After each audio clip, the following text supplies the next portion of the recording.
The Vikings win a wild one. The Bisons stay unbeaten, and a crazy football weekend. Hot Mike starts now. Hot Mike with Dom Izzo. Really? Really, Dom? No. I like what Dom's doing. Okay. Dom Izzo. Jeez, come on, Dom. What do you think I am, a magician? Yeah, I'm fired up, Dom. What else could I say? Absolutely. It was great to get on the field, and then Dom came up to me, and I'm trying to walk away from me. I just wanted to enjoy myself out there. Hot Mike. Great job.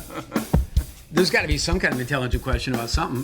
Coach Dom Izzo, WDAY in Fargo, North Dakota. Can you give me a layup or something? Hot Mike. Presented by Northwestern Mutual. That program is second to none. On the networks of WDAY. You know, if it's not about sports, I find it very hard to concentrate. Here's Dom Izzo. Good Monday morning. Welcome to It's That Time edition of Hot Mike on WDAY Extra. KSFL TV. Good morning, everybody in Sioux Falls. KNBN in Rapid City. And in Forum.com. Happy Monday, everybody.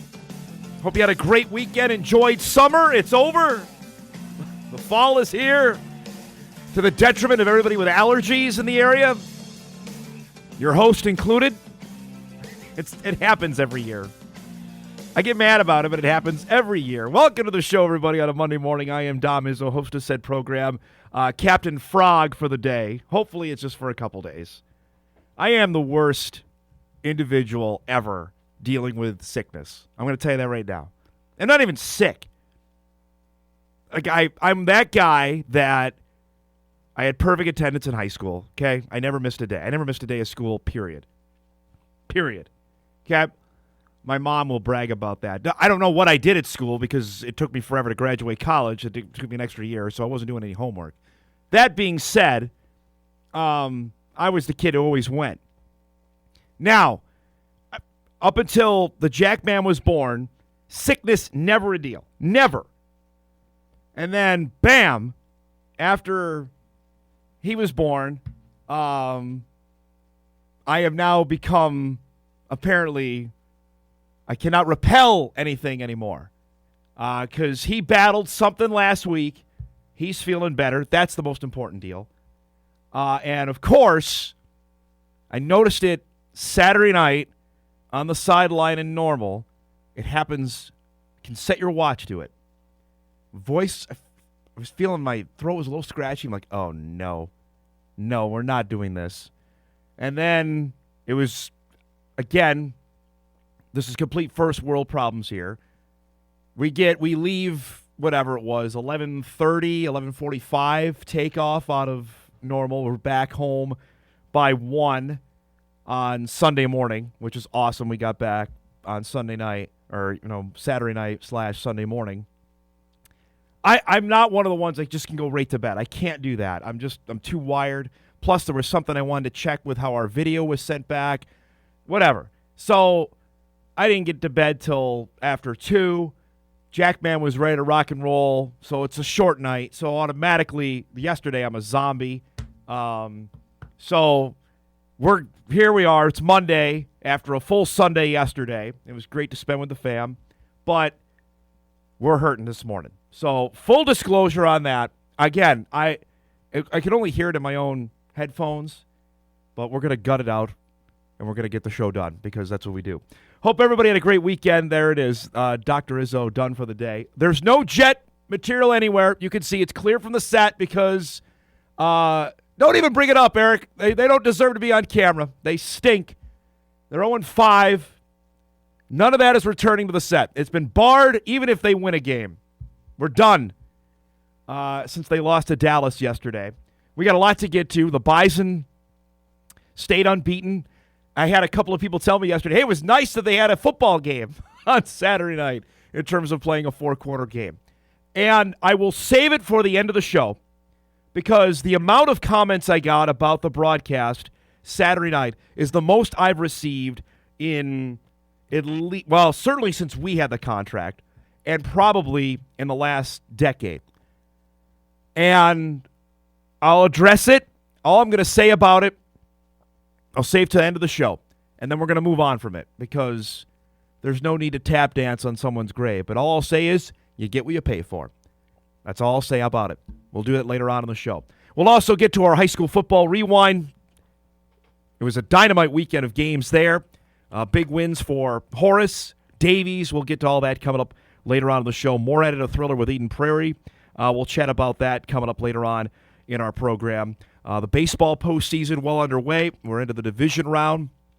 Eric nearly got into a fight in Illinois as he's cheering on his Brewers as they beat the Cubs, which will update the baseball bracket coming up in just a little bit. And also, we'll salute our best of the weekend. A couple of fantastic wins, including some history made up in Mayville on Saturday. That's all coming up later on in the show. But we'll start with the Vikings, who are finally back home after 12 days abroad. They come home at 3-2. I think some thought leaving, knowing Carson Wentz was going to be the guy for both of these games. You take that. I think some thought maybe they can get to 4-1 and beat the Steelers. But after how the game played out last week in Ireland, yesterday became almost a must-win. Facing a Cleveland team that had struggled out of the gates at 1-3, and starting a rookie at Dylan Gabriel at quarterback, this is a game you got to get. And yet, the Vikings stumble out of the gates. First possession of the game, Jordan Mason fumbles the football. That's not ideal. Gives the ball to the Browns.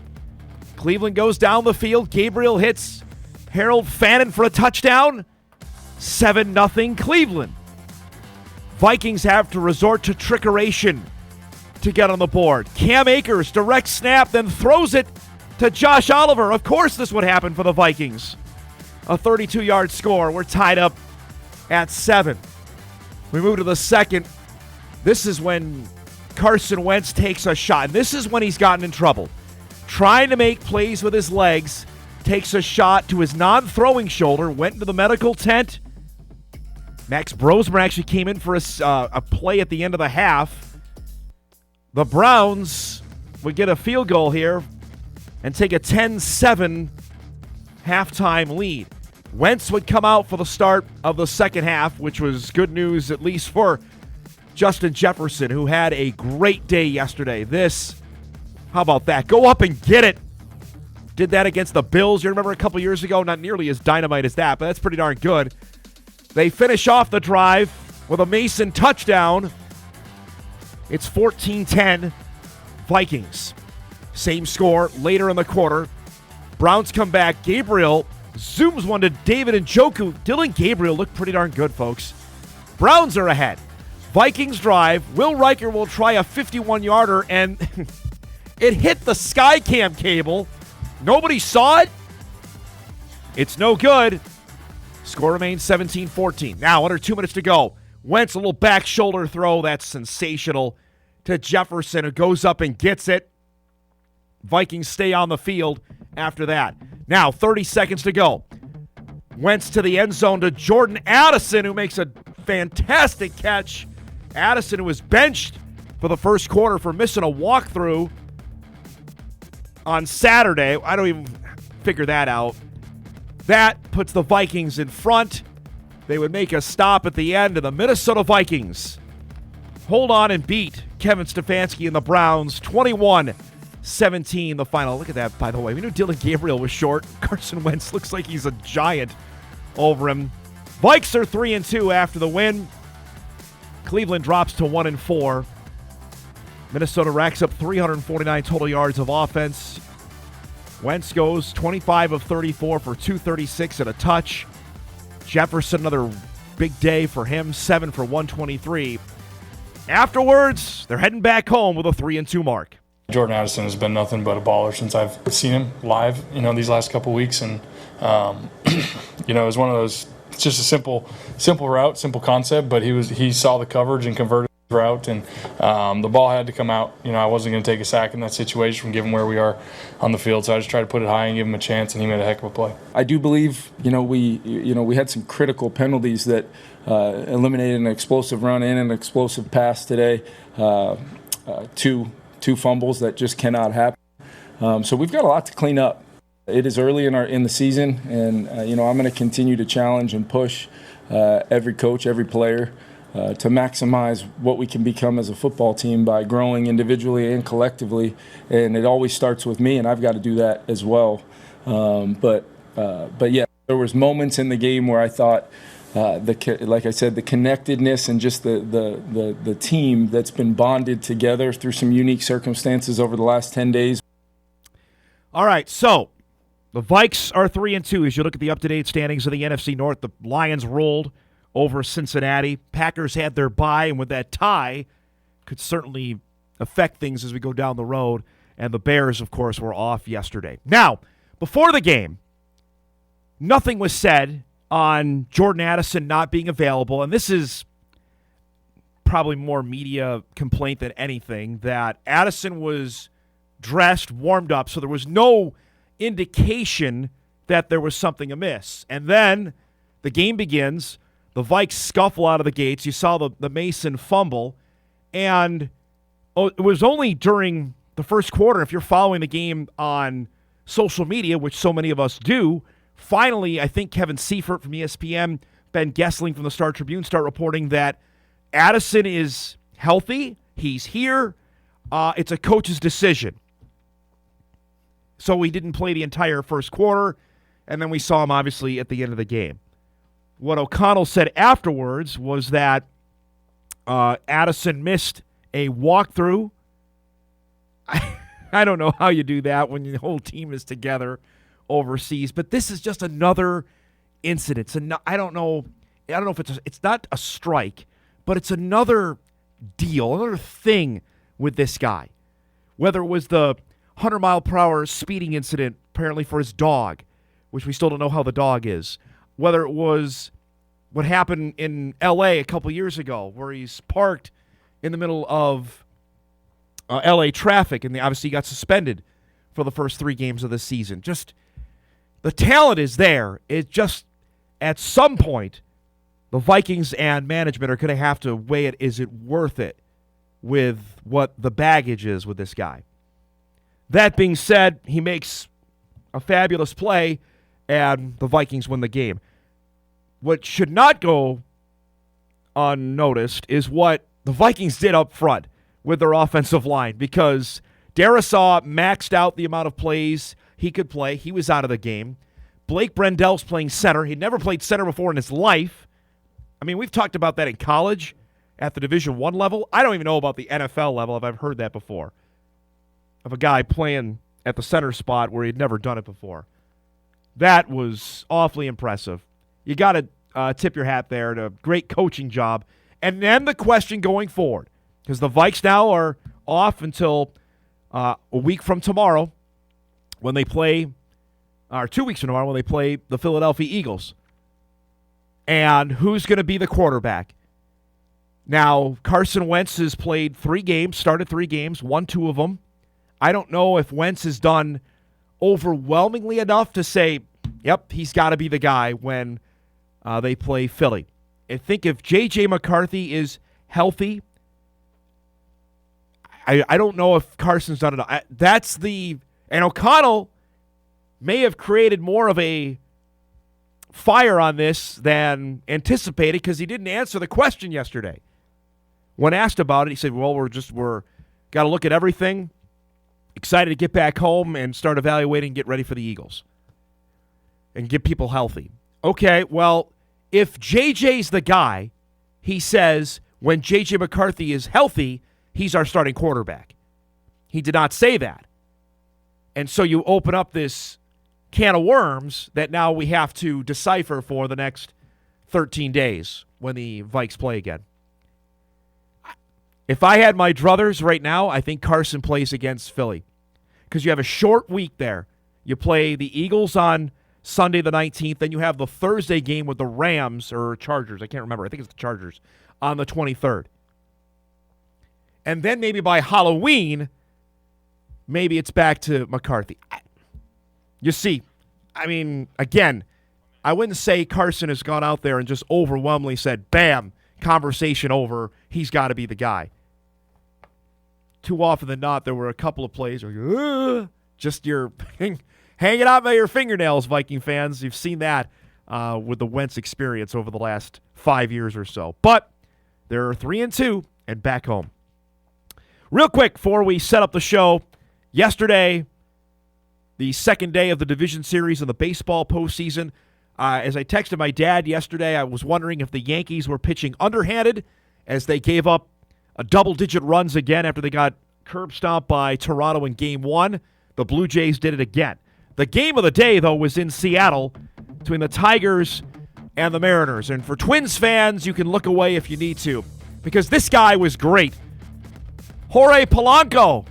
Do I even need to say it? Why can't the Twins find guys like him? Home run. Then again off Tarek Skubal. The likely Cy Young contender for the Tigers. Another home run. It's a 2-0 Seattle lead through 6. Dynamite play here in the top of the 8th inning. Spencer Torkelson up with 2 men on. Just fists this the other way for a 2-run double that would tie the game for Detroit in the top of the 8th inning. The Tigers, mind you, playing their 5th straight postseason road game. Bottom of the 8th, though, Julio Rodriguez would deliver for Seattle. This one down the left field line off Detroit's closer and Kyle Finnegan. RBI double gives the Mariners a 3-2 lead. They're weeping literally in the stands. Seattle hadn't won a home postseason game in 24 years. That is over. Mariners won yesterday 3-2. That series is now tied at a game apiece. So, here's the updated baseball bracket as the National League will take center stage today. Mariners and Tigers are 1-1. The Blue Jays are a win away from the American League Championship Series. It'd be their first trip there in a decade. Dodgers lead the Phillies 1-0 after LA won on Saturday. And the Cubs trail the Brewers 1-0 after Milwaukee scored 9 of the first couple innings on Saturday. And that'll resume coming up later today. We got a packed show coming up for you here. Our normal Monday lineup brought to you by Northwestern Mutual. We'll select our best of the weekend coming up here in just a few minutes. Sam Herder will be along at 9:35 to recap Week 6 of FCS football. It was interesting. There was a time on Saturday when all 5 of the top teams in the last poll were either trailing or in serious trouble, whether that be North Dakota State, whether that be South Dakota State, Montana State, Montana, and Tarleton all got challenged. Now, they all won, but for a minute, it all got dicey. So we'll visit with Sam about that at 9:35. Jeff Kolpack will be along at 10 to unpack the Bison victory in Normal. Another brilliant night for Cole Payton. 12 of 14, a couple of touchdowns. The Bison defense made a couple of stands. We'll chat with him about that. And at 10:35, we'll salute our high school football weekend rewind to give you the latest of what happened on Friday night across the region. Some interesting scores there. Davies got a big win. Horace beat West Fargo. We'll unpack all of that coming up at 10:35. That and a heck of a lot more here on a busy Monday. We'll take our first break. We're off and rolling. Hot Mike back after this on WDAY Extra, KSFL, KNBN, and Inforum.com.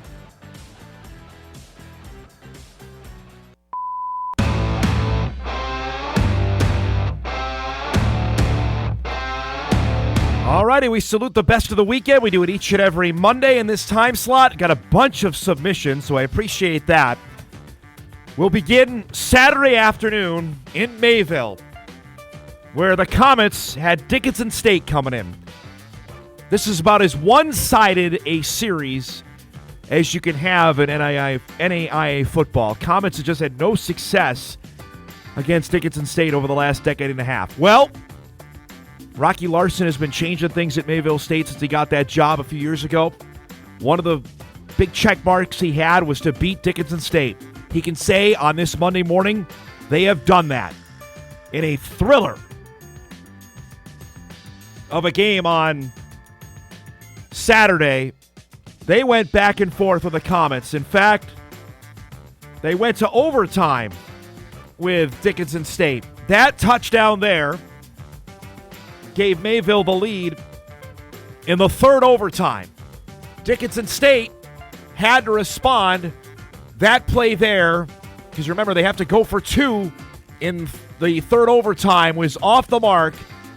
Mayville State beats Dickinson for the first time since 2011. 34-32 in triple overtime. Congratulations to Coach Larson and the Comets, who are now, by the way, they are 3-2 on the season. 4-2, excuse me, after that win. I was going to say, I thought they got to 4 with that victory. They made the road trip, as you know, out to California a couple weeks ago. They lost by 1 to Arizona Christian the week prior. They are coming on. We had them on the show, heck, a couple weeks ago, I think, when they get ready for that trip out to California. Started the season with a nice win. They get everybody's attention. They got a biggie now coming up with Valley this coming Saturday on the road, which has been another bugaboo. Remember, we saluted them last year when they beat Valley City. Ended a long losing streak against the Vikings there. That's how you get people to come. A, to the games and to your school, by getting wins like that. Congratulations to the Comets on this Monday after a big win over Dickinson State. Also on Saturday, just a wild game over at Shields Field in Moorhead. The Dragons facing Minot State in a game where MSUM actually built, after this touchdown, they were up by 10 with 4 minutes to go. The game is over, except nobody gave Minot State the message. They actually threw the ball on this pass from Carson Crispin to Jonathan Noriega to make it 34-31. They recover an onside kick a field goal. That was at the end of regulation, and tie the game at 34. They get the ball first in overtime. They kick another field goal. So Minot State leads 37-34. First play for the Dragons. Jack Strand hits the game-winning touchdown to Brady Perriman. It's a walk-off for the Dragons. 40-37 in overtime in a game they absolutely had to have. They get it. MSUM now 4-2 on the season. And we talked with Coach Lockway on Tuesday, and I'm sure when we visit with him again, we're not going to have him tomorrow because we're going to be in Sioux Falls, but maybe later this week we can get him. This is a game I know he was worried about simply because how Minot State runs its offense. They run a triple option. Minot State ran the ball for 341 yards on Saturday. To the flip, by the way, shout out to the Dragons who ran the ball for 163 yards. That is a rare occurrence for MSUM to get over 100 yards rushing, but they did it on Saturday. You look at what Strand was able to do. Now, he gave the ball away a couple times, and that's going to happen when you throw it as much as MSUM does. But a game that, frankly, they had in their hands.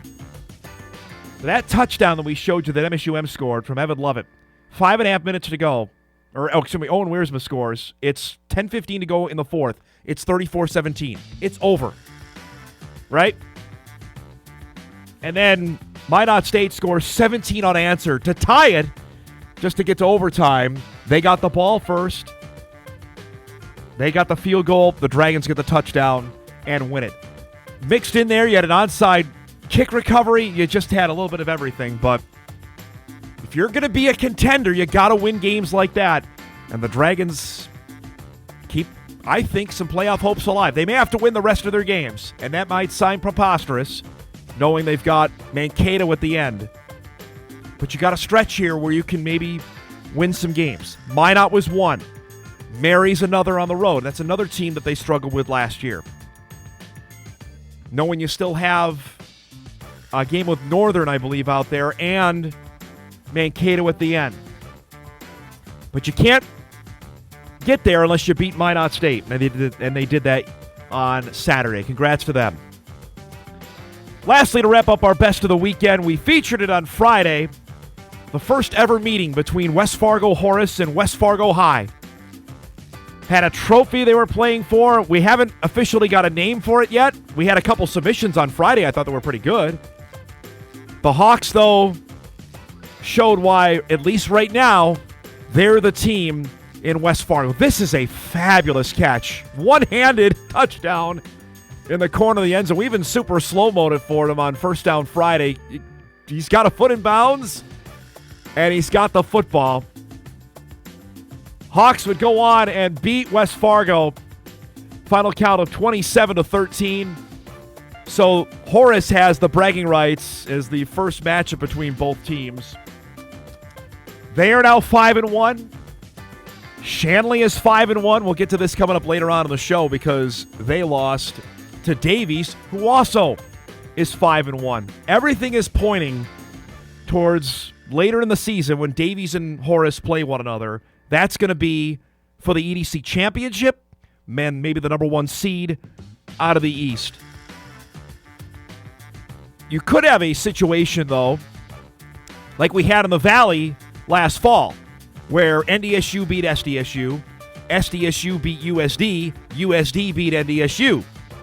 So you had a 3-way tie where you could have it here. So now Davies has beaten Shanley, right? That's the first leg of this. We'll see what happens when Horace plays Davies. Shanley's going to still be in the mix as well because Shanley still has its game with Horace to end the year. So this could come down literally that final Friday of the regular season right before Halloween, where it could be a 3-way tie or we could be definitively settled. But remember, you get that top spot, you're guaranteed 2 home playoff games to get you to the Dakota Bowl. It is worth its weight in gold if you can do that. But congratulations to Horace. What did we get an email on the other day? It was for the turkey trophy or something, the amount of turkeys that are out there on Main Ave. Congratulations, though. The Hawks get the win. Much more on the high school football weekend coming up in about an hour. We'll break. We come back. Sam Herder will join us to unpack the weekend it was in FCS football. Big weekend for Montana State. That and a heck of a lot more when Hot Mike returns after this.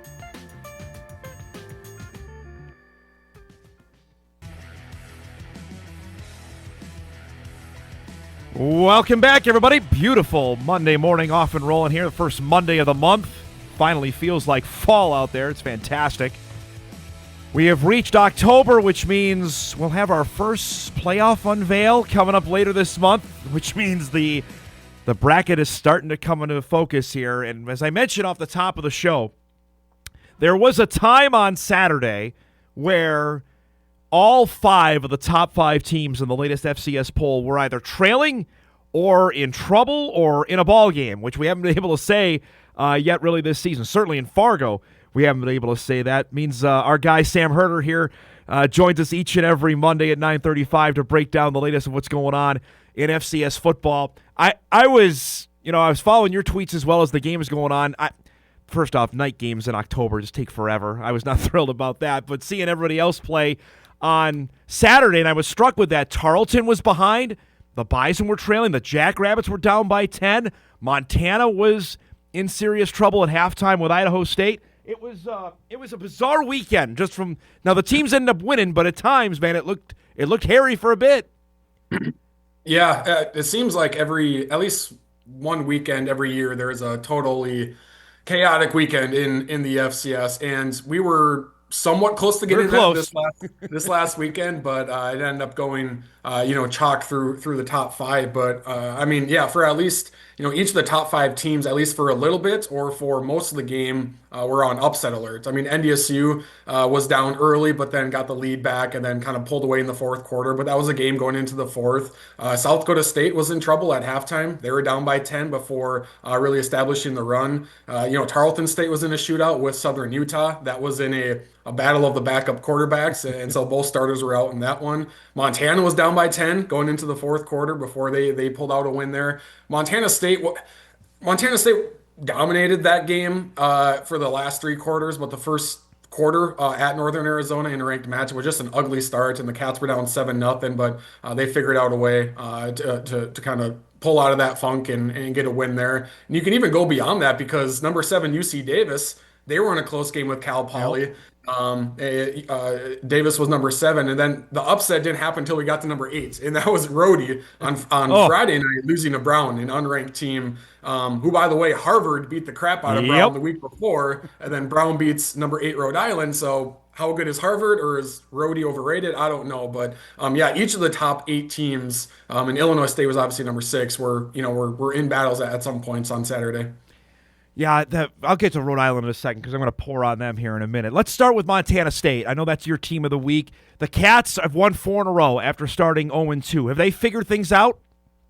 It seems so, yeah. And they had that kind of sloppy second half a few weeks ago against Mercyhurst, and people were kind of wondering, what was going on with the Cats. But then they turned around and they really hammered Eastern Washington last week. And then this week was probably their second toughest FCS test, going to Northern Arizona, who's a ranked team. A tough place to play. And like I said, it was a sloppy game to start. There was penalties and no real flow, and Northern Arizona came out swinging, and it was a 7-0 lead for the Lumberjacks. I mean, you kind of felt like, okay, now we'll see what Montana State is made of. Can they dig out of this kind of a lull that they're in, or will the Cats kind of find themselves in a shootout? And they really dominated from there. They ended up winning pretty handedly, 34-10, and their defense, I think, is probably the most complete unit that they've had under Brent Vegan. Defensive line, linebackers, secondary, I think they're actually much improved from last year, despite losing a lot of seniors from last year. And then the offense, I think, is just starting to get going as well. I think we've talked about before. They kind of have a new scheme. They're throwing the ball around a little bit more, and that's going to take time, but it feels like they're starting to gel and really putting things together. I think Justin Lamson's starting to get together their quarterback as well. I mean, you couldn't have had a harder start. I remember talking with Veeks about this when we were in Frisco in January. Like, okay, you're opening with Oregon and the Jacks. Doesn't matter who was coming back. That was going to be a gauntlet to start. And it wouldn't be surprising if they were 0-2. I don't know if anybody was ready to wave the panic alarm in Bozeman, but now they've settled in here, and now they've got a stretch where they can maybe start reeling off some wins. Yeah, and even after the Cats dropped to 0-2, I didn't bump them off my number 3 spots. I kept them right there. Now they bumped back to 4 for me just because Montana now has a couple of ranked wins. But I remember even after the Cats were off to an 0-2 start, like looking at their schedule and saying, okay, if they get through Northern Arizona, which is going to be their toughest test, they should win throughout until they get to the Brawl of the Wild, which is in Montana, this year. And so I do expect the Cats to go on a nice run here of wins, and then we'll see what happens in the Brawl. But as we've seen this last weekend, if you come out kind of sloppy, a little sleepy, like there's a lot of teams that maybe you wouldn't even expect that can give you a game. But I think maybe this was maybe a bit of a wake-up call for Montana State, and I think they're going to go on a run here. What do we make of the Jackrabbits? What happened with them on Saturday night?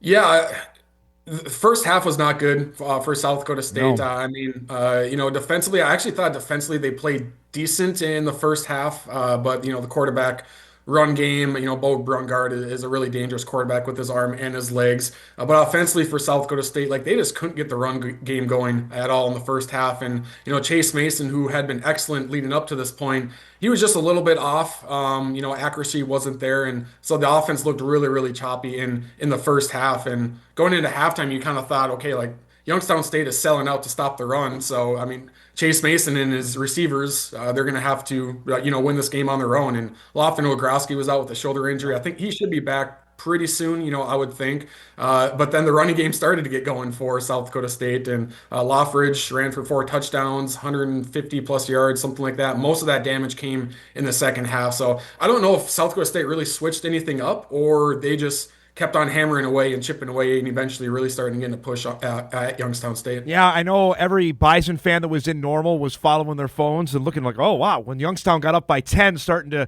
probably prematurely celebrate about that, and obviously the Jacks got their act together. But that, coupled with what was happening in Normal with the Bison game, that goes back to your first point with these highly ranked teams that go on the road knowing everyone's coming out to beat you. You cannot, and again, Illinois State came in ranked 6th. Northern Arizona is in the top 15. These aren't chump teams that you have to come out and play hard or else you're going to get beat. Yeah, and I wrote this too. I still think the top 5 has kind of separated itself. Southern Illinois to me is the number 6 team. Maybe they're in that group. We'll find out this week. But I still think there's a bit of a separation there. But that second tier is still good enough where if you play a C level game, like they're good enough to beat you. Even if you play a B- level game, they can hang tough. But great teams find a way to pull out wins. And when you're facing these teams, and NDSU is used to this as well, but now Montana and Montana State are getting this, and South Dakota State is used to it, but Tarleton State is now seeing this where teams are going to pull out all the stops to beat you. And I had heard going into that game that Southern Utah, they're going to do two quarterbacks, they're going to onside kick, they were working on a fake punt, like they basically said like, screw it. Like, Yeah. what do we have to lose? We're going to put everything into this game. And I think these top 5 teams are, seeing that like, hey, we're going to get everyone's best shot. They're going to put some things on film that they hadn't, or they're going to put some things on the field that they hadn't shown on the film. So, yeah, it's when you're the hunted, sometimes things can get difficult, but, these great teams have found a way to get a win. All right, let me go to, you mentioned Tarleton, who barely got by Southern Utah there. The top 5 is certainly, I think, set itself up. Our staff was talking about this because we had too much time on our hands on Saturday getting ready for the Bison game. Let's say Montana goes and runs the table, and Tarleton does too. Tarleton has the FBS win. Montana has a non-D1 win. How would that come down in your mind if we get to there in late November?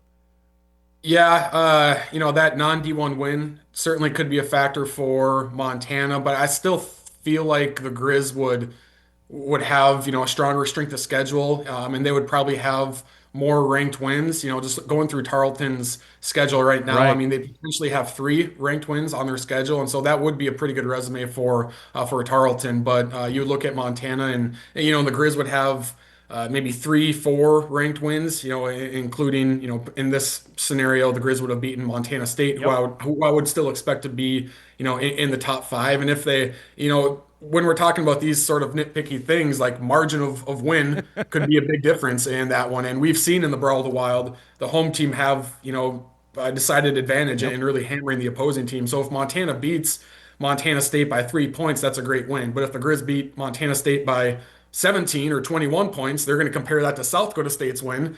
And maybe South Dakota State has, 1 loss, and that's the NDSU. And so that really props Montana's win up. So I don't know. We'll see how the committee views Tarleton State. I will say that going undefeated for Tarleton State would move the needle more than going undefeated through the SoCon or through the Southland, because I do think the UAC is good, and better. they would have potentially 3 ranked wins plus an FBS win. Like, that would be a really, really good resume. We've also seen the committee kind of lean more heavily toward the Dakota schools, the Montana schools. I remember a couple of years, or 3 years ago, I think in 2022, like, Sac State on paper had the better resume than South Dakota State, but South Dakota State still got the 1 seed.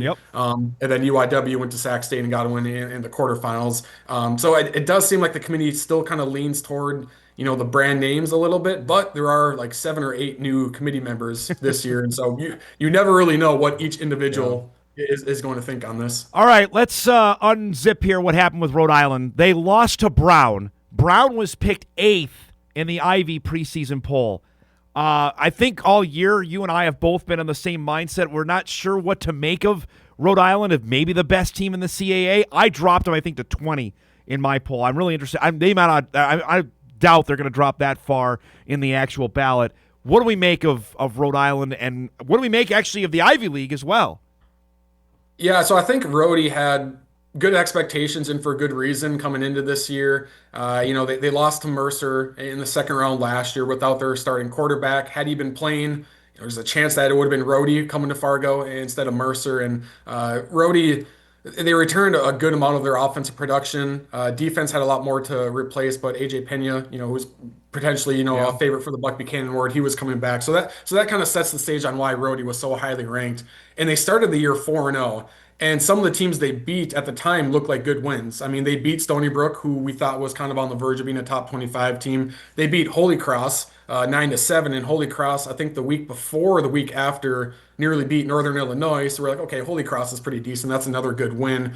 But now in hindsight, like, Stony Brook has fallen off. Yep. Holy Cross is 0-6. 0-6 right now. 6 now. And Harvard hammered Holy Cross. And so, again, we go back to Harvard. They've dominated teams that Rhodey has either lost to in Brown or barely beat in Holy Cross. So I think the warning signs were already there. Plus, last week, I mean, they lost to Western Michigan 47-14. I know that's an FBS opponent, but I actually thought Rhodey was going to stay in that game, and so you lose like that. I think it was a warning sign about Rhodey. And then we saw it, against Brown. It was a 2-score game for a good chunk of the fourth quarter before they made it a one possession game. And I don't know how good Brown is, honestly, because again, they lost pretty handily to Harvard, but this is a tough loss for Rhodey. And it's a rivalry game too. And so sometimes you can throw out records in that case, but I just thought Rhodey really looked sloppy in this one. All right, the poll is out as you were talking, Sam. Rhode Island dropped to 17. They were 8 last week. They're at 17. I mean, that's probably fair, but again, I don't know how good they are. I don't know how good the CAA is as our overarching statement on that. Let's get to your spotlight games. Led off by one here in Fargo. SIU NDSU is going to be, I think, fantastic on Saturday. Yeah, I'll have to double check the rankings when they come out here, or as they come out. But I believe we're going to have 4 ranked matchups. There we go. I don't know if Youngstown State is still ranked or not. They dropped out. We'll still get them. Come did? on. Yeah, they dropped out, but they still should be ranked in our opinion. Yeah, they should be. I mean, that's kind of unfortunate for UND because Youngstown State goes to UND, Yes. and I think it's a fabulous matchup right there in the Valley. But I think this week is highlighted another game in North Dakota, Southern Illinois going to NDSU. I think this is going to be a dynamite game. I really, really like DJ Williams, the quarterback for Southern Illinois. We'll see. I think the Salukis are pretty good defensively, but there are times when they haven't offered as much resistance as you would expect. So that's a really good matchup right there. In Fargo, an opportunity for NDSU through the non-conference, and we're questioning their opponents, and now this is their third straight ranked opponent for NDSU, so they can pad their resume a little bit more. Another good one is Northern Arizona going to UC Davis. UC Davis unfortunately lost Rex Connors to a season-ending knee injury. He's a really, really good safety for them, and unfortunately, even more unfortunately, he suffered his knee injury 2 games ago when they used him as a running back. Or maybe it was a Wildcat quarterback. I can't remember, but they used him on the goal line for a rushing touchdown. He got hurt that way, so that's really tough for UC Davis, but a good challenge for them hosting a ranked Northern Arizona team. Then the UAC, Abilene Christian goes to West Georgia. West Georgia finally suffered its first loss of the season. They lost to Austin Peay, a team that Abilene Christian beat, so that's another good ranked matchup right there. And then Youngstown State, going to UND, talked about that one. I thought it was going to be a ranked matchup. Probably should be a ranked matchup with how good Youngstown State looked, but UND looked really good. Yes. On the road this last week and going to Northern Iowa. Kaminsky continues to look really, really good. He's kind of as a sophomore, like he's what you would call like a franchise quarterback for them. He's played outstanding this year. Yeah, that was UND's first road win in 700 days. Just think about that. We've talked about it. You and I have done this segment for the last few years on Monday mornings of UND being great at home and then not being able to win on the road. Well, I know Northern Iowa's down, but you got to win the game, and they've done that. Now, the next 2 for UND are really interesting, Sam. We'll do this before we get you out of here. Youngstown at home, and then they go to Carbondale next week. If you want to be in the upper echelon, you got to win both those games. Yeah, you like UND at home this week because they play so well, and they'll have to obviously defend quarterback run against Bo Brungar. But I really like how UND's offense is humming. And then next week, not to look too far ahead, but yeah, going to Southern Illinois. Like I said, I really like SIU. I think they're looking strong this year, and UND I think is still kind of hovering around the teens, nationally. But there's a lot of people that have UND ranked in the top 10. I do. You do. Yep, myself included as well. They have a chance to prove it now in these next couple of weeks because UND has gotten into the top 10 in past years, but then they've kind of bounced out of that top 10. So these next 2 games are an opportunity for UND to keep on proving that they belong in that top 10. Eric, don't get mad at me. I got to let an email I got to ask Sam about. Dom, can you ask Sam what in the world the Sac State president was talking about late last week about them being FBS again? Do we know? Like, I've tuned it out now. Yeah, so he went on. It's called the Grizz Fan Pod, but I think they have like a radio show as well. So it's just a podcast with like 2 or 3 Montana fans. And so they invited him on the podcast, and Dr. Luke Wood went on there, and he had an interesting quote because he said in November I think I can say we're going to announce that we will be playing FBS and potentially part of a new FBS conference, in 2026. What? But that quote got clipped. But right before that, he also said, we're exploring options of going to an FBS conference outside of our footprint or just playing an FBS schedule as an FCS independent. And I'm like, boom, right there. Like, that's what I think you guys are going to do. Right. Like, I don't know why he said new FBS conference because that is what got like quoted, in all these tweets that went semi-viral. But I pointed out right before that, he said like they might play FBS opponents as an FCS team.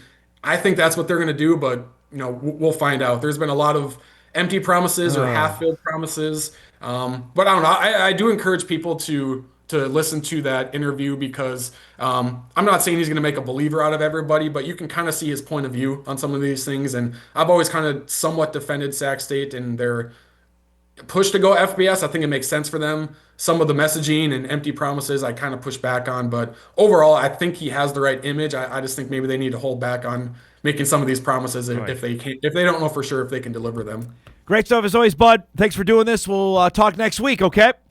All right, sounds good. Thank you. Sam Harder joins us each and every Monday to get us rolling with what happened in the FCS world. Again, top 5 teams were all challenged, but they all won on this past Saturday. We'll break. We come back. We'll wrap up our first hour. Jeff Kolpack coming up in hour 2 to unpack the Bison victory in Normal and a bunch of other topics as well as we roll on a Overreaction Monday. We're back on Hot Mic right after this.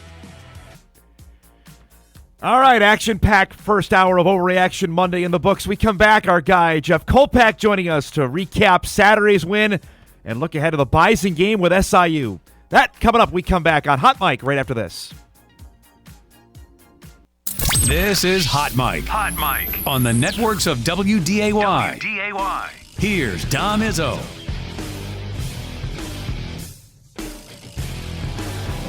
It's that time. An author. Offensive production, number 1. Number 2, I forgot. Golfer. It'd be like going on a 3-person best shot, and we were saying, Kolpack, you got to make a 25-footer every time. You wouldn't putt first. I'd have Tim putt first. And one heck of a TV personality. This game is for the Cooper Cup. It's the Forum's Jeff Kolpack. 4! I should have yelled 2. All right, he's back from Normal. His segment is sponsored each week by Northwestern Mutual. Our guy Jeff Kolpack joins us each and every Monday after a Bison victory, a 4-quarter game. Polisek kept telling me it's going to be a 4-quarter game. Apparently, that ended up being the case on Saturday. I have one regret on the weekend. What was that? And Dave Sampson, our photographer, pointed this out as he was driving through downtown or something. Bob Mould was playing in Bloomington on Friday night. Bob Mould of Husker Du fame of the 80s band era. And I didn't Where was know. that? At some theater in Bloomington, right across, right next to Normal. And I never bother to check the Valley towns on good musicians. I guess, yeah, that might be one like thing who's going to go to right? Carbondale, who's going to go to Brookings, Vermilion, Terre Haute. Murray, who's going to go Somebody play go there? to Paducah. I don't know if they go to Murray. They might go to Paducah, but one or the other. So you missed out on that, huh? I've got breaking schedule news for you. Oh, hit me. Ready? Eric, hit the sounder when you're ready, my man, because this is one I've been waiting for a little bit. It's not going to be Ivy? Ivy, perhaps? It's not the Ivy League, but it is the Northeast. North Dakota State will be playing a home-and-home series against Stony Brook. Stony Brook in Long Island, New York. They will play September the 16th, 2028 in Long Island, which means, Kolpack, we are right next door to a little place called New York City. Stony Brook in New York City, about a half hour on a good traffic day, and then the Seawolves will come to Fargo in 2030. So that is official. Bison Seawolves. Matt, are you kidding me?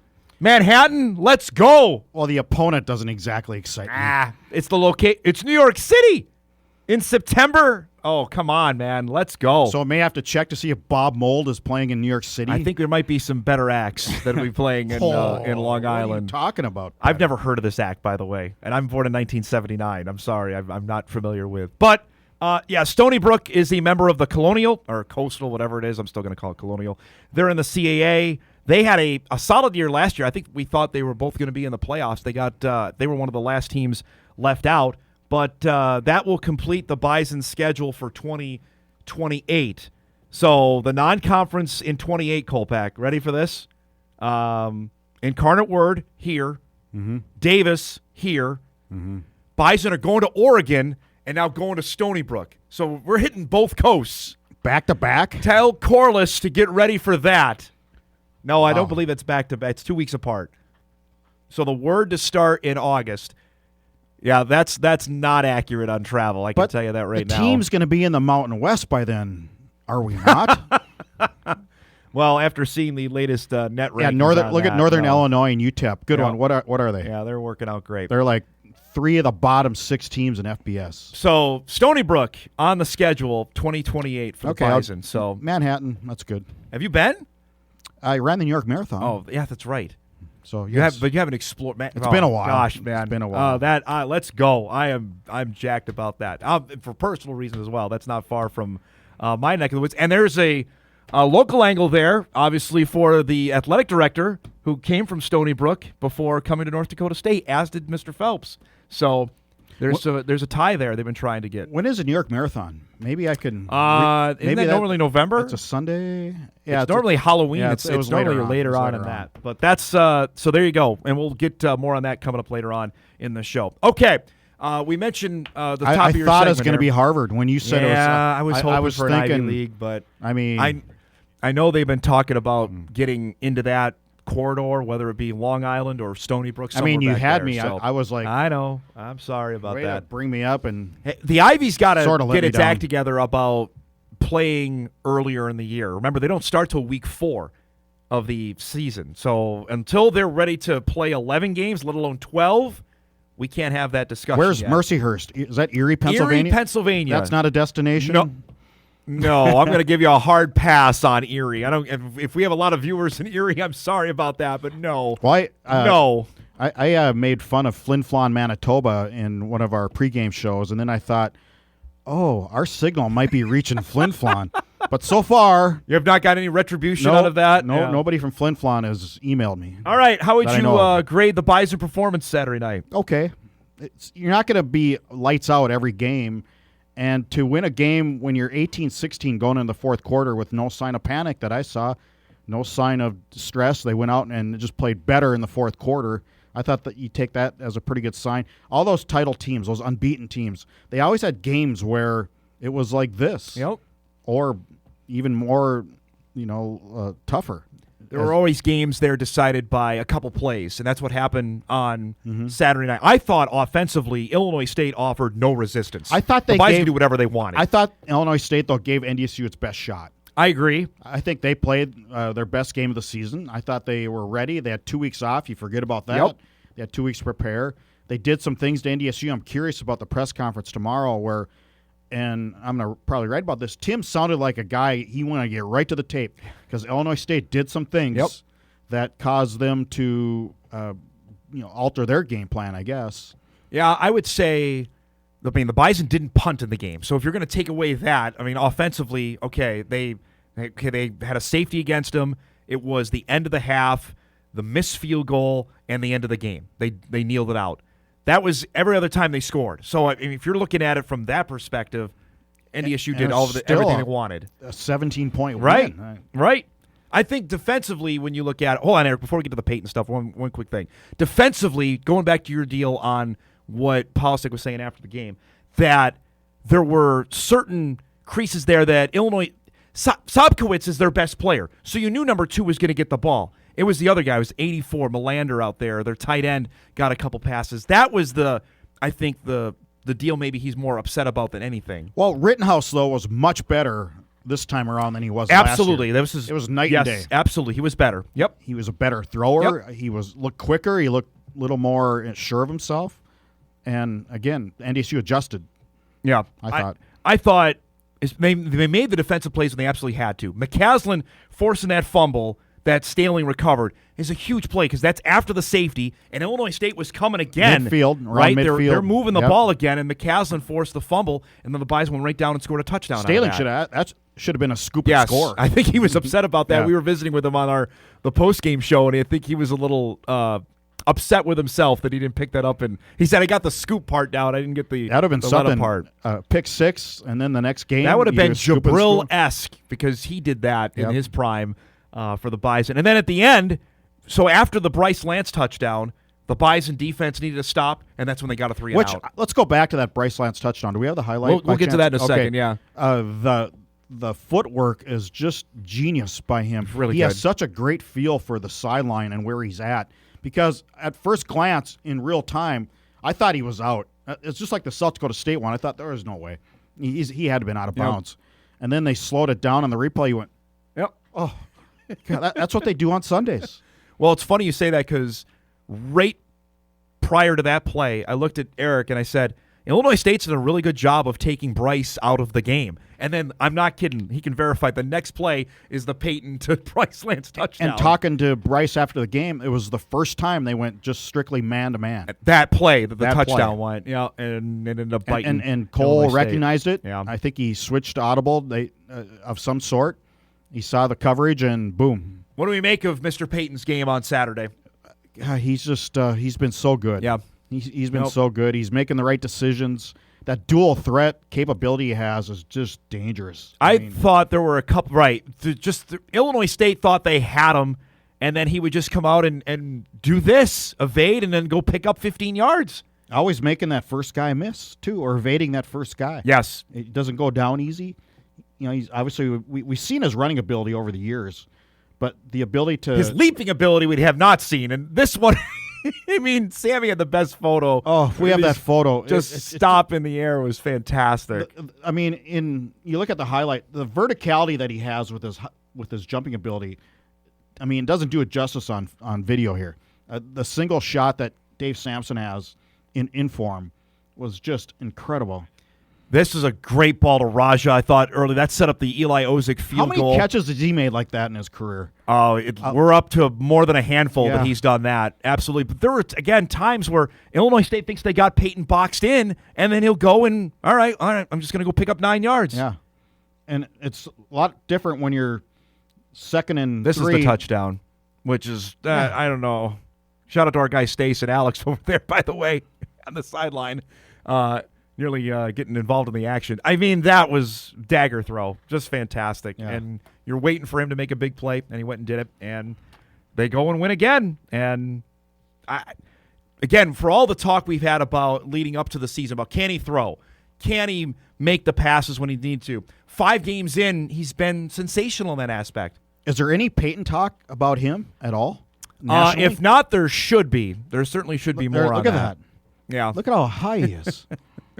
That's in talking to Sammy after the game. I think that's going to be in the running for photo of the year. It's pretty good in North Dakota and Minnesota. Yeah, that's pretty good stuff. All right, so a couple of things I want to take out of it though. Special teams is still an issue I want to talk about. Granted, I know they didn't punt, but Ozick now missed a field goal. They had one blocked right before it as well. He kicked one out of bounds. I'm not sure what they're trying to do on the kickoffs. On the out of bounds one. Yeah, they were trying to angle toward the sideline. I'm just going. It was right after the touchdown, too. You got too cute. Right.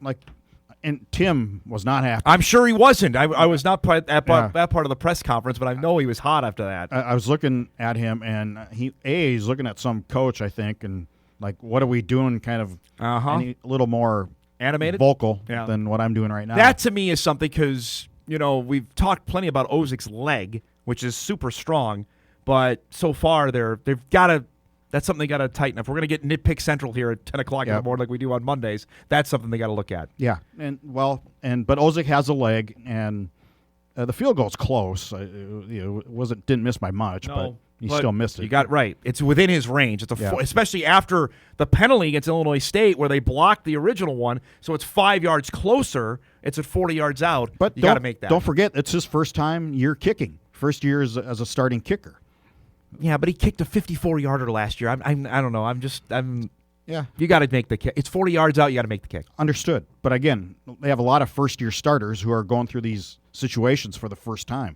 Knight, opposing crowd. He hadn't kicked in that environment before. Okay. I'm just telling you. I'm not being an apologist, but I'm just pointing out that he's still a rookie in a sense going through this league. On the offensive line, which Barica got his first 100-yard game for a running back this season. Offensive line needs to get its credit as well of what they've done up front because with the 3 new guys, I think it's been seamless so far. And Barica's broken the long one. That's something he didn't do last year. Yep. It's something Marty Brown didn't do last year. Not till late, I would say. Yeah. It was like game 10 before that happened. That 42-yarder, that's what you want to see out of your running back. Yeah, I mean, again, they got whatever they wanted. That's what SPAC's teams have always been, I thought, solid defensively. They were not. Yeah. Anytime the Bison wanted to go that outside zone game, they got whatever they wanted. And for chunks yardage, I mean, Barica's play, he just kept going further and further out, and was able to score. Yeah, again, very impressed with the way he's breaking that first tackle or second tackle and running harder, it seems like, than he did last year. That, and then we talked about this, and it ended up being prescient during the game. It was the tight ends involvement. Carson Williams had his first multi-catch game. Reese Kessel, another big catch. Just that was I was not counting on that in 2025 in terms of where you're looking at who's going to be big-time players in the season. Tight ends was not on my list. They've been great. Yep. And, again, that's I look at coming into this season, and I think Finn Diggins is really up this game, too. Absolutely. So, yeah, who is going to replace Stuffle? They're doing it by committee. It's a committee job there. It's 3 guys that are actually replacing 1 in what they've done so far. We'll break. We come back. We'll talk about Southern Illinois and a few other big items around FCS football with our guy Jeff Kolpack, brought to us by Northwestern Mutual, back on a Monday morning Hot Mic right after this. This is rivaling Ben LeCompte back in 2012 when LeCompte tweeted about not being in the game when the Bison beat Colorado State. That's Aaron Bickerton, the Bison punter. No punts today, thanks to Cole Payton making us watch like a fan. As I recall, in the stands. Ben LeCompte also tweeted on the Colorado State game something I can't say. There was some more colorful language we could say What'd he with say? that. Blank was real. Yes. And the blank was real. And he did Colorado not play State. in the game when the Bison won. Right. So there you go after that on Saturday night. But I'm still lamenting not going to Bob Mold, although we met a couple good friends. I was going to say we were treated to a pretty good dinner on Friday night. Normal always. I hope you soaked it in because we're not going to be there again for a while because Illinois State's coming off the schedule after next year. So we won't be back there. Well, according to you, we're going to be FBS by then, but by the earliest, 2029 be the next time that the Bison and Redbirds, at least in the regular season, will play a game. So I hope Jim's is still around by then. Jim's Steakhouse. Yes, that's the place. Unofficial sponsor of Hot Mic. Southern Illinois is next up. Salukis have DJ Williams at quarterback, former Murray State QB. We're going to talk more about this in the Bison video blog coming up later today for Inforum.com. Nick Hill's team is solid at 4-1. Only loss was to Purdue. This, I think, is going to be a whale of a game, as Scotty Miller would say, coming up on Saturday. It'll be a matchup of the number 6 and 7 scoring offenses in the country. NDSU is at 44.4 points a game. SIU 44.3.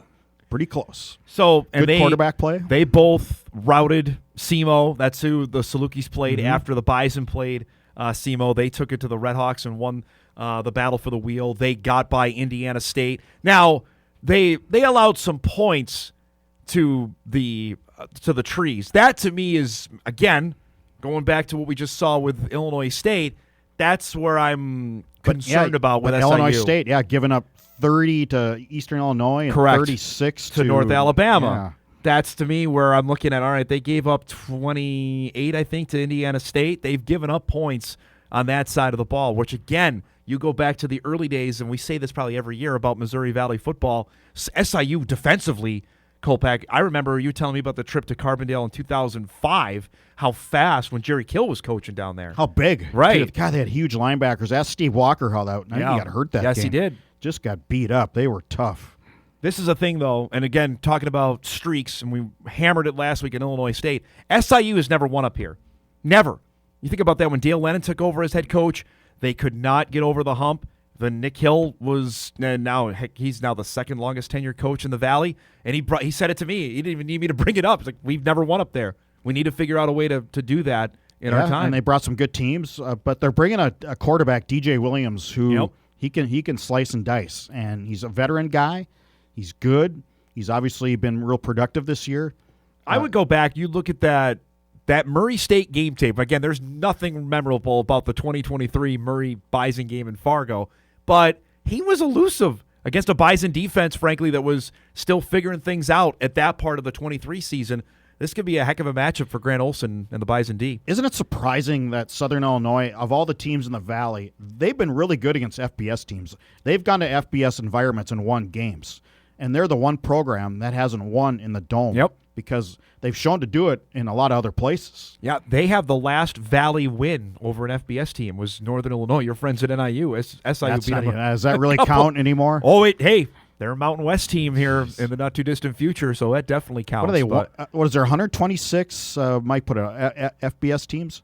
126 or 136. I can't they're remember the in the number. power rankings. They are like 3 from the bottom. They're not very good. UTEP is like 2 from the bottom. Another one not very good. This SIU team, though, I'm really when we looked at the home schedule, the Jacks weren't on it. UND wasn't on it. USD was. I think for fans, like, this is a snoozer. No. This is going to be a really good game, I think, on Saturday. So you're not into pounding the Mountain West. I'm trying to lead you into pounding the Mountain West. What else is there to say? And you keep bringing it back to this game. I'm talking about what we're talking about here. What else have we to say? They screwed up. They added 2 teams that stink. You know, I said it the minute the story broke last October that NIU was on their radar. It's your show. You know? No, it's just like, I don't know what else you want me to hammer on them. We've got midweek football this week, though. You know that? Oh, Conference Conference USA. Our friends at Mo State are playing Wednesday night. So Springfield gets a midweek game coming up on Wednesday. I think it's Middle Tennessee and Mo State. You'll watch that, right? Oh, 100%. You're diving into that. All right, we had a couple. Let's save the end of the show for a couple emails for. Let's for try to end the Kolpack. show on a positive note. Hey, I still have another half hour here. Just because you're done, we're not done. Jeff, what do we make of defensively? The Bison couldn't get to Rittenhouse on Saturday night. I thought he was good. I mean, he's pretty quick. They were also getting the ball out quick. I mean, it was like 2.5 seconds throw. Yeah, I don't know. There was that, but I thought they pressured him too on several occasions, especially in the second half. There was a big 3rd or 4th down play that they pressured him, and that receiver is open, by the way. Yep. There's a tight end down the middle that would have been a big play. So not the fact they didn't sack him, but I thought they still got to him when they had to. Jeff, would Jackson Williams, I wrote about this yesterday, would Jackson Williams be a number 1 receiver on any other FCS team? Yeah. Maybe not SDSU, because SDSU's got some dudes, but pretty much every other team. I mean, he's their 4th option. I mean, Sopkowitz is pretty good for Illinois State. But that play that they hit for Williams for 50 on 3rd and 8, right? And Peyton, according to what Polisic told us after the game, changed that play at the line of scrimmage, and then bam, that was the game breaker to me. And he showed some jets there. Oh. I mean, that was impressive. Again, he's their number 4 guy because it's Bryce Lance, it's Raja Nelson. I'd say Chris Harris is probably, and Harris had a nice catch on Saturday. Then it's Jackson Williams in probably that order. And don't forget Mekhi Collins is there. That's their lineup of guys that they're throwing the ball at. It's funny because there were how many? I can go back and look at this, but how many drives started with the Bison throwing? I mean, it was more often than not. They started that game Saturday or started possession Saturday. They were throwing the football. Well, the offense is changing a little bit. Yeah, it's changing gradually over the year. They're throwing the passing game into the mix. I haven't seen the PFF stats yet today, but I wonder if they're still going to be up there. Number 1 from what passing offense from what they did in on the FCS. Yeah, from what they did on Saturday. I don't think that's changing much. Last one, boys, you've not mentioned one word about what North Dakota did Saturday. How about some props for the Fighting Hawks winning at Northern Iowa? Well, we talked about it on Bison Game Day that Northern Iowa is certainly struggling, and UND has not been able to win on the road. They finally were able to do that on Saturday. And I'm going to write about this week that coming into the season, the Valley quarterbacks, the Valley teams had to replace some pretty good quarterbacks that left. And so you didn't know what the quality of quarterback play was going to be in the league this year. I think it's been pretty good. I don't think there's been any drop-off. Kaminsky has really stepped in at UND. Really good. Yep. Rittenhouse is better. Yep. You got DJ Williams coming in here from SIU. Obviously Peyton. We've talked plenty about Chase him. Mason's been pretty darn good at South Dakota State. I'd say the only one that's probably regressed is Aiden Bauman because of what's been around him. Bauman's gone the other way where the guys you just mentioned have all gone past him. Youngstown State's guy. Bo Brungard, really good. Right, there you go. I would put those 5 you just mentioned ahead of Bauman. And I don't think I would have said that on August 31 before the season began. Indiana State's guy got hurt. Yes. So and he was a pretty good dual threat coming back. I mean, Murray State's quarterback situation is what it is. Right. So be good. That's at the bottom there. Who am I forgetting? You mentioned Rittenhouse. So, yeah, I mean, that's been pretty good. Northern Iowa, not sure. Right. Matt Scheckelman is not, I mean, we saw him last year. That's not in the top 7 worth of guys. Those 5 you mentioned, though, have all been very, very good, and the reason why that they're and they can at do where it they're at with their arm and their legs. Yeah, And that's if that's you what you told, need in college football. Right, if you would have told me that Rittenhouse and I'll even throw Kaminsky would be ahead of Aiden Bauman, no, I would not have believed that before the season got going. That, to me, is awfully impressive. All right, we got to roll. So I'm sorry it's not an Ivy League school. You don't want to know anything else about Stony Brook? Great medical school, if you know that. And here's the thing. They are part of the State University of New York system. So what's a better school, the State University of Oswego at New York or the State University of Stony Brook at New York? Get it right, first off. It's the State University of New York at Oswego. There's no doubt who's a better program. On this show, it's Oswego. But we're not a Division I program. Stony Brook is. So, yes, they have the nod. Because you got too many cheap alums not giving back. You're going to get me in trouble now because they watch the show, so they're going to be looking for money on that. I guess the music's playing. We got Eric's playing us off like the Academy Awards. This is not Bob Mould. Play some Bob Mould. I guess we got to go. Thanks for joining us, bud. We'll catch you later today, all right? Jeff Kolpack joining us each and every Monday at 10 o'clock. We'll break. We come back. We got our high school football rewind of what we saw over the weekend. Plus, we'll rip the Band-Aid off about the broadcast on Saturday. That's coming up. We come back.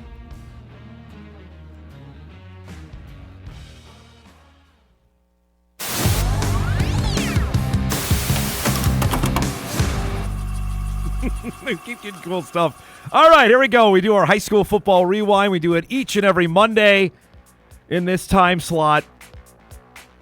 We featured already earlier in the show about Horace's big win over West Fargo. First time the Hawks and Packers played. That went to Horace.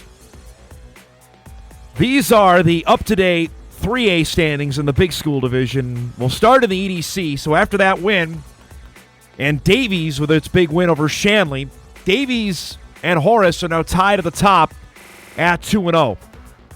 Shanley and Cheyenne each are at 1-1, and then North and West Fargo at 0-2 in league play. Now, here's what we're talking about earlier. Now, Shanley played without its starting quarterback. Jax Mattern was suspended for the game after a kicking incident that happened the week prior. So he was unavailable for the game against Davies. You can't take a starting quarterback out and just think everything's going to be hunky-dory there, and I don't care what level you're at, NFL, college, or high school. So be that as it may, Davies won the game, and they won it at Shanley.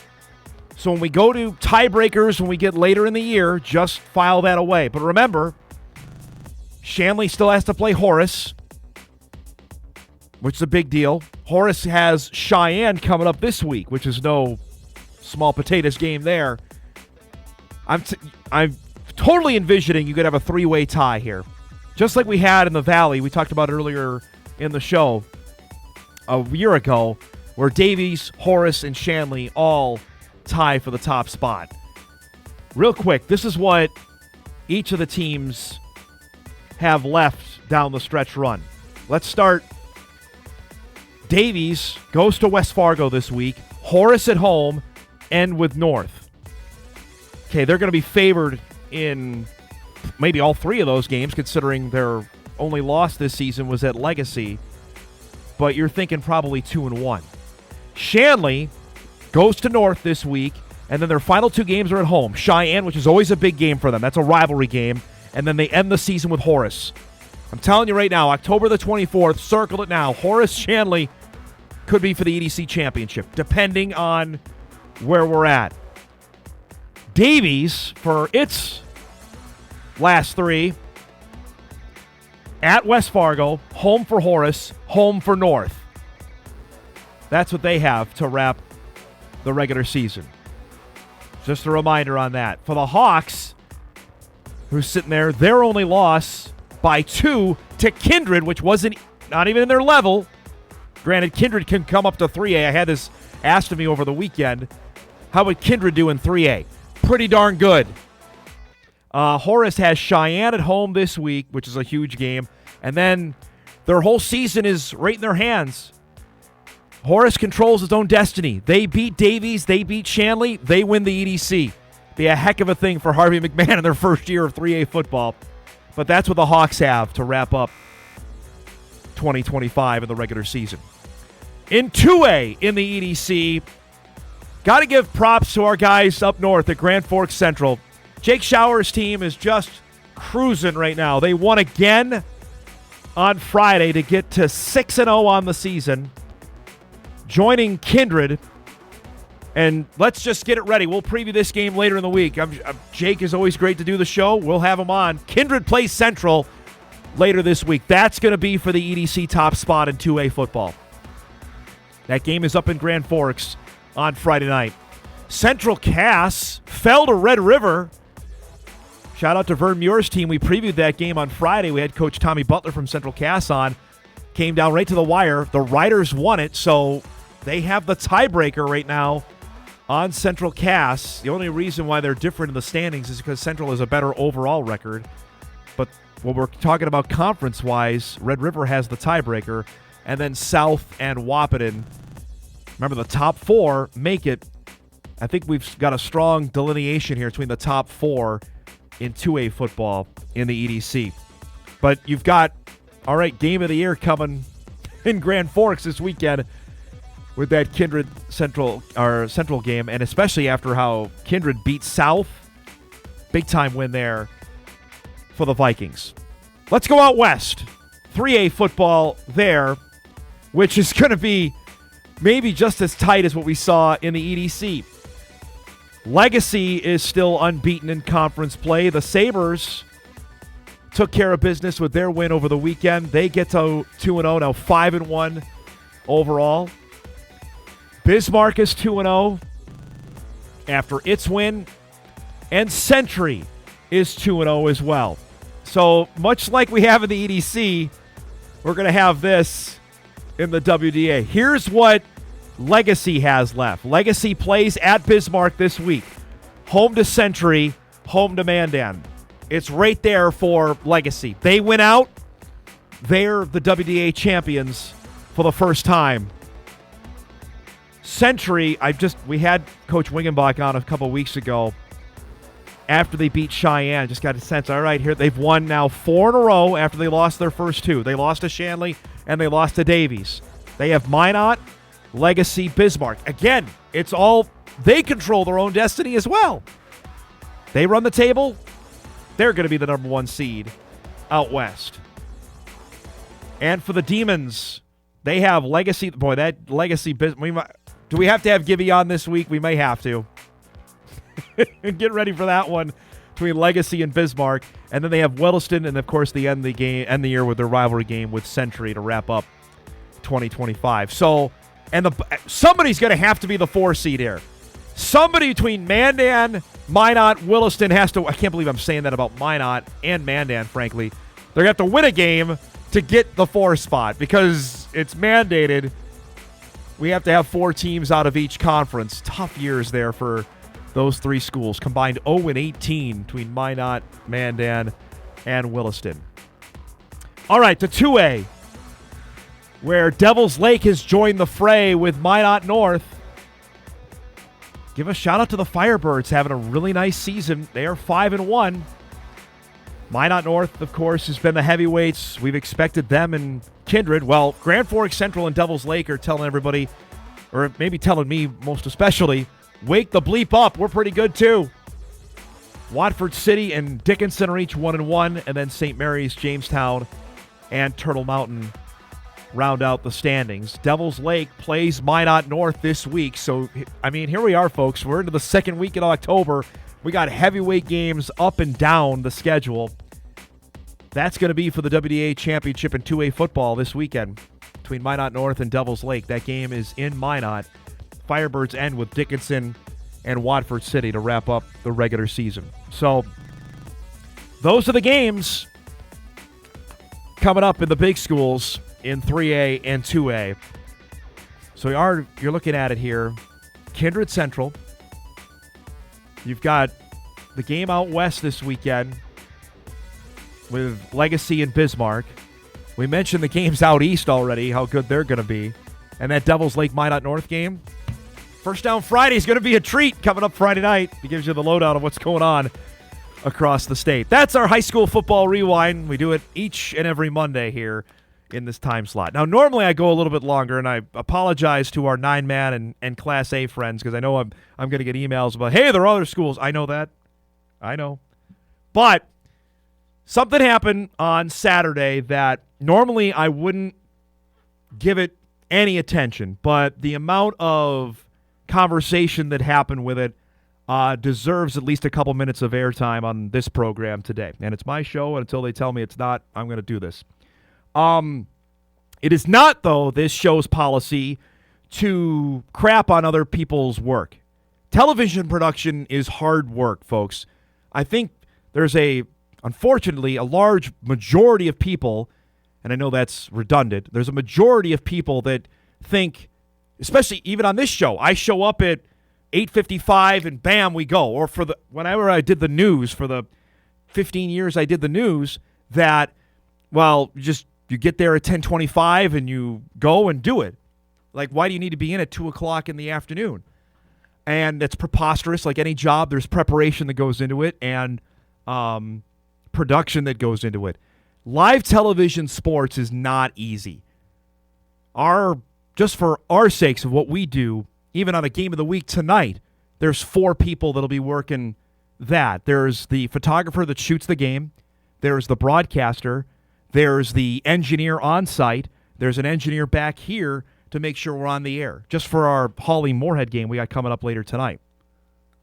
Let alone what we take on the road for a Bison football broadcast like we did earlier this year to Charleston. We had a crew of 20 of us that go on the games, or this coming Saturday for the Southern Illinois game. So I say that before we're going to show you and I did not see it. I was there on the sideline shooting highlights of the game for our newscast on Saturday night because we didn't have the rights to it.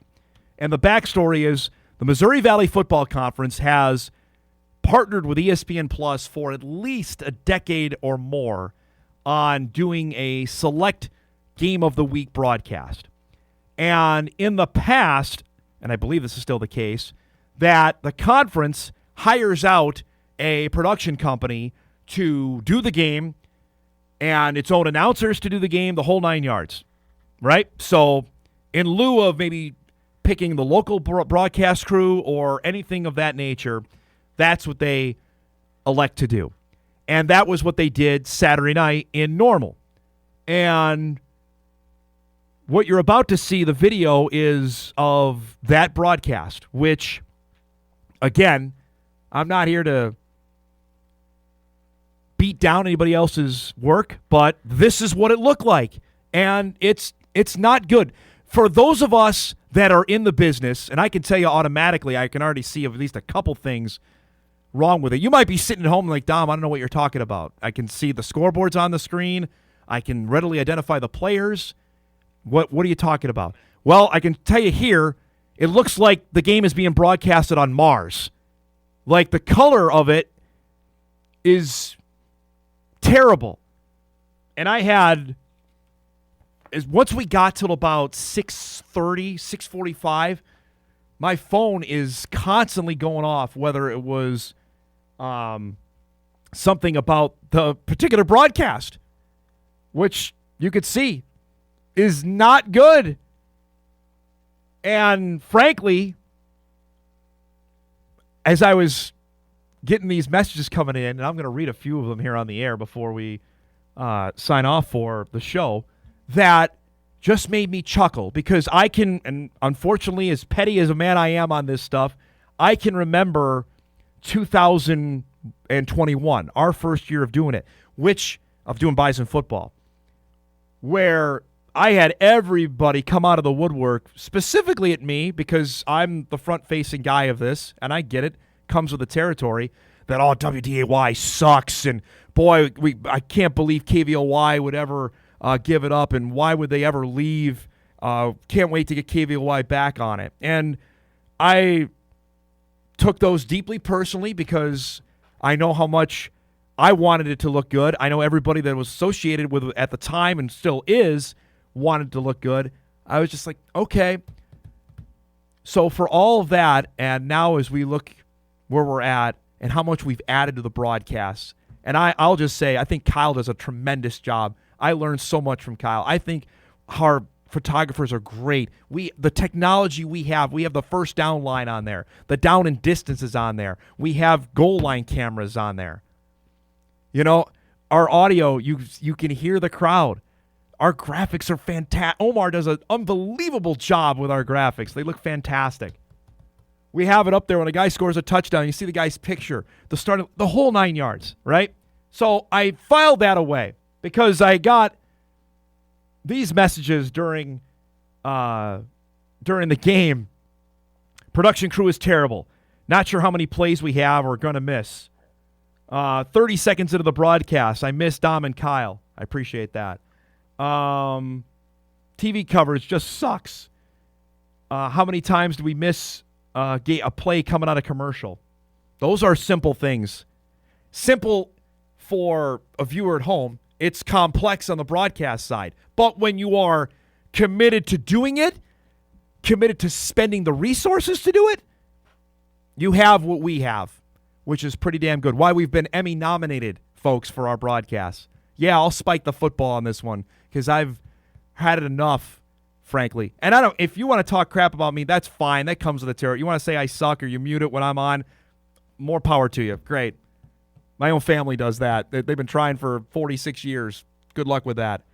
I just be careful what you wish for the crew that sent me those messages 5 years ago, because you could get that.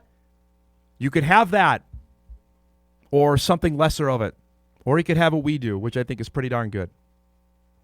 That's all I'm going to say on it. We're going to take our final break. We come back. We'll get you ready. We got a Dynamite Sports Monday. We got playoff baseball, some NFL.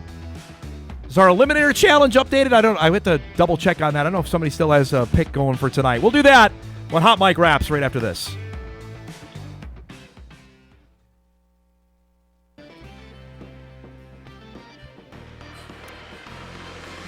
All right, wrapping things up here on this Monday morning. Tomorrow, we will be out of house. We're going to be in Sioux Falls tomorrow. We're leaving later tonight. It is Summit League Basketball Media Day. I believe our third or fourth year going down to Sioux Falls. So we'll be there tomorrow, 9 to 11 for our normal show. And then we're actually at an hour streaming exclusive on WDAY Plus from 11 to noon tomorrow on WDAY Plus and Inforum.com. We'll have everybody you want to hear from, at least in our area. We'll have NDSU men's and women's basketball head coaches Jory Collins and David Richmond, along with the selected athletes coming down. UND men's and women's basketball head coach Paul Sather and Dennis Hutter will join us on the show. Denver men's basketball coach Tim Bergstrass are going to join us.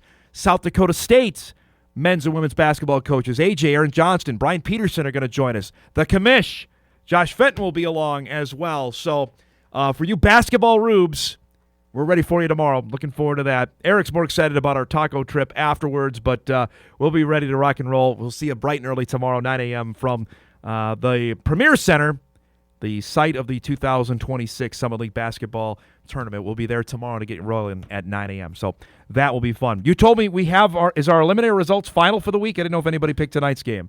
All right, well, let's do can we find out who's still moving on? Anytime to get that intro. All righty.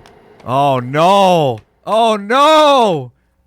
I forgot you took... seriously, I didn't know I forgot you took the Bills. Eric is out. He took Buffalo, and they lost to the Patriots. We are down to 3.